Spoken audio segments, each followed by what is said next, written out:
যন্ত্রণায় ছটফট করছে। আমাকে রক্ষা করো, এই সূর্যের তীব্র তাপ আমার আর শক্ত হচ্ছে না, আল্লাহ আমাকে রক্ষা করুন।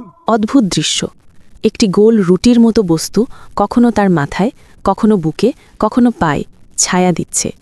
আগুনের তাপ থেকে তাকে কিছু মুহূর্তের জন্য রক্ষা করছে। আজ শুক্রবার জুম্মার দিন, যাও পৃথিবীতে দেখে এসো, তোমার স্ত্রী, সন্তান কিংবা আত্মীয় স্বজন কেউ কি তোমার জন্য দোয়া করছে? আল্লাহর অনুমতিতে সে পৃথিবীতে ফিরে গেল। সে নিজের ঘরে এসে দেখল, আজ জুম্মার দিন, নামাজ পড়ে তোমার বাবার জন্য দোয়া করো বাবা। মা, অফিসের কাজ করে খুব ক্লান্ত, আজ একটু বিশ্রাম নেব। মা, তুমি নামাজ পড়ে তোমার বাবার জন্য দোয়া করো।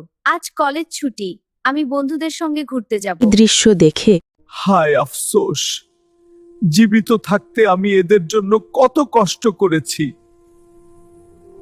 আজ আমার জন্য 2 রাকাত নামাজ পড়ারও সময় নেই এদের। সে এক এক করে আত্মীয়দের বাড়িতেও গেল।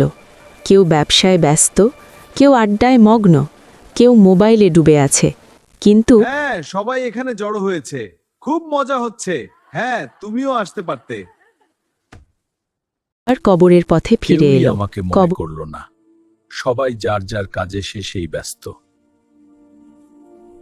মাথা কি নিচু। দেখলে তুমি পৃথিবীতে? কেউ কি তোমার জন্য দোয়া করেছে? পৃথিবীতে বেঁচে থাকতে আমি যাদের জন্য অনেক কষ্ট করেছি, তার কেউ আজ আমাকে মনে রাখেনি। আবার শুরু হলো সেই কঠিন আযাব।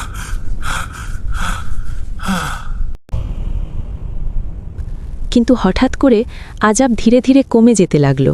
আমার জন্য তো কেউ দোয়া করেনি, তবে আমার আযাব কেন কমছে? তুমি কি অবাক হচ্ছ তোমার যে আযাব কমে যাচ্ছে?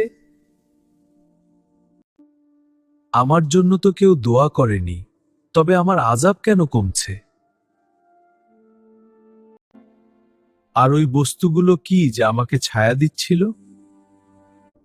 তুমি জীবিত অবস্থায় 2টি ক্ষুধার্ত এতিম শিশুকে একটি রুটি দান করেছিলে। এই নাও, আল্লাহ তোমাদের রিজিক বাড়িয়ে দিন।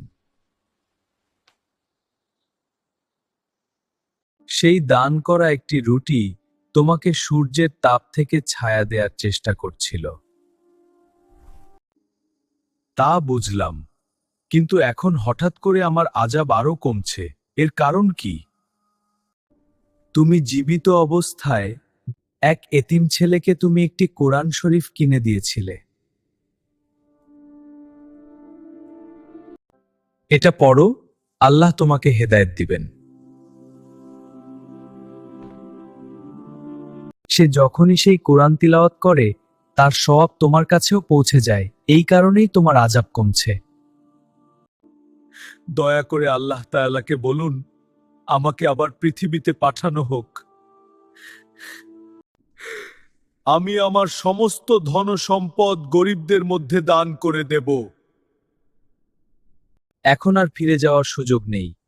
মৃত ব্যক্তি আর কখনো পৃথিবীতে ফিরে আসে না। এই গল্প আমাদের হৃদয়ে ভয় জাগিয়ে দেয়। কবরের আযাব বাস্তব। দান, সদকা, এতিমের খেদমত আর কোরআনের সেবা, এই আমলগুলো মৃত্যুর পরও আলো, শান্তি আর ছায়া হয়ে দাঁড়ায়। জীবিত থাকতেই এমন আমল করি যা কবরেও আমাদের রক্ষা করবে, আলো দেবে, শান্তি দেবে।